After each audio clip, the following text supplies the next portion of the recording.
नमस्कार दोस्तों, मैं हूं इंद्र मोहन शर्मा। आप देख रहे हैं परत दर परत व्यू चैनल का विश्लेषण कार्यक्रम। आज का मुद्दा है सिरसा लोकसभा सीट से भाजपा की ओर से टिकट के कौन कौन हैं दावेदार। दोस्तों, कल हमने कांग्रेस के टिकटों के दावेदारों के नाम बताए थे और आज हम भाजपा के टिकट के दावेदारों के नाम बता रहे हैं।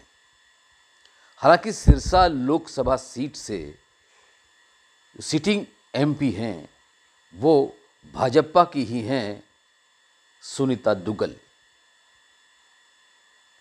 सुनीता दुग्गल इस बार लोकसभा का चुनाव सिरसा सीट से लड़ने की इच्छुक हैं, इसमें कोई दो राय नहीं है। लेकिन अब सवाल ये उठता है कि क्या भाजपा हाईकमान जिस तरह से राजस्थान, मध्य प्रदेश और छत्तीसगढ़ में विधानसभा चुनाव में नए चेहरों को चुनाव मैदान में उतारा था, केंद्रीय मंत्रियों को भी कुछ कुछ सांसदों को विधानसभा के चुनाव मैदान में उतार दिया था और जीत भी दर्ज करवाई थी, तो क्या वही फार्मूला लोकसभा चुनाव में भी हरियाणा में इस्तेमाल में लाएगा भाजपा हाईकमान? ये एक अपने आप में अहम सवाल बना हुआ है। हरियाणा की कुल 10 सीटें हैं लोकसभा की और पिछली दफ़ा भाजपा ने सभी 10 सीटों पर अपनी जीत दर्ज कराई थी। इस बार भी भाजपा चाहती है कि भाजपा की ही जीत दर्ज हो सभी 10 लोकसभा सीटों पर हरियाणा में।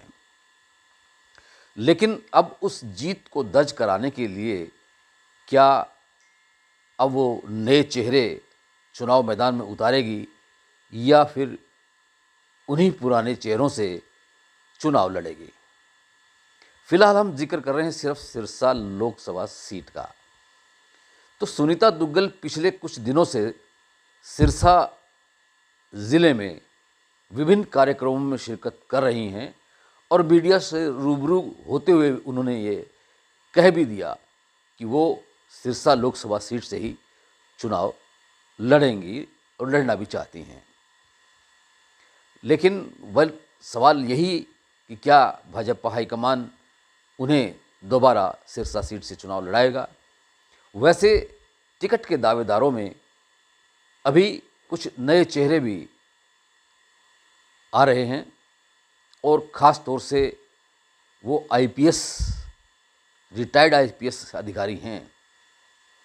उनमें वी कामराजा का नाम सबसे पहले लिया जा रहा है कि वी कामराजा सिरसा में 1992-93 में बतौर एसपी कार्यरत रहे थे और उस वक़्त उनका कार्य बहुत ही प्रशंसनीय रहा। उन्होंने उग्रवाद को ख़त्म करने के लिए अपनी जान की परवाह किए बगैर उनसे भिड़ पड़े थे और कुछ उग्रवादियों को निशाने पर लेते हुए उनको मौत के घाट पर उतार दिया था। उनकी कार्यशैली से बहुत से लोग उनसे आज भी रूबरू होते हैं। पिछले दिनों जब वी कामराजा सिरसा दौरे पे आए थे, करीब 15 दिनों तक वो विभिन्न गांव में गए और लोगों से मिले और उन्होंने इच्छा व्यक्त की कि वो सिरसा लोकसभा सीट से इस बार भाजपा के टिकट पर चुनाव मैदान में उतरना चाहते हैं। हालांकि 2019 में भी उन्होंने कोशिश की थी कि लोकसभा के चुनाव में उनको सिरसा से भाजपा की टिकट मिल जाए, लेकिन उस वक़्त सुनीता दुग्गल को टिकट मिल गई थी और उन्होंने चुनाव जीत भी लिया था। इस बार अगर नए चेहरे की बात आएगी तो वी कामराजा का नाम सबसे पहले आएगा। इसके बाद एक दूसरे आईपीएस रिटायर्ड अधिकारी हैं बीएस संधू, वो भी सिरसा में 1998-99 में बतौर एसपी रहे थे। तो अब वो भी रिटायर हो चुके हैं और वो भी चाहते हैं कि सिरसा या अम्बाला से उनको भाजपा के टिकट मिले तो वो चुनाव मैदान में उतर सकते हैं। फिलहाल ये दो चेहरे आईपीएस अधिकारी के रूप में सामने आए हैं और वैसे सुनीता दुग्गल के जो पति हैं वो भी आईपीएस अधिकारी हैं, राजेश दुग्गल, और वो उनकी पत्नी हैं। वैसे सुनीता दुग्गल खुद आईआरएस यानी कि असिस्टेंट इनकम टैक्स कमिश्नर के रूप में कार्यरत थीं राजनीति में आने से पहले, लेकिन 2013 में उन्होंने वीआरएस ले लिया था और उसके बाद 2014 में उन्होंने रतिया विधानसभा सीट से चुनाव लड़ा था, लेकिन उस वक्त वो पराजित हो गई थी। उसके बाद 2019 में उन्होंने सिरसा लोकसभा सीट से भाजपा के टिकट पर चुनाव लड़ा और वो जीत गई थी और सांसद बन गई थी, लेकिन वो मंत्रिमंडल में शामिल नहीं हो सकीं। ये एक मलाल उनके मन में भी कहीं न कहीं है और उनके समर्थकों में भी है। फिर भी सुनीता दुग्गल ने सिरसा संसदीय क्षेत्र में विभिन्न विकास कार्य करवाने में अहम भूमिका अदा की है। वो सक्रिय रही हैं, लेकिन कुछ गांव में उनकी कार्यशैली से नाखुश भी हैं लोग।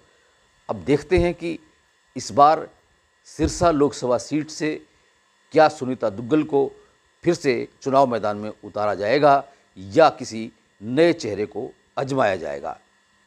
विश्लेषण कार्यक्रम में आज इतना ही। कल फिर किसी नए मुद्दे के साथ आपसे रूबरू होंगे।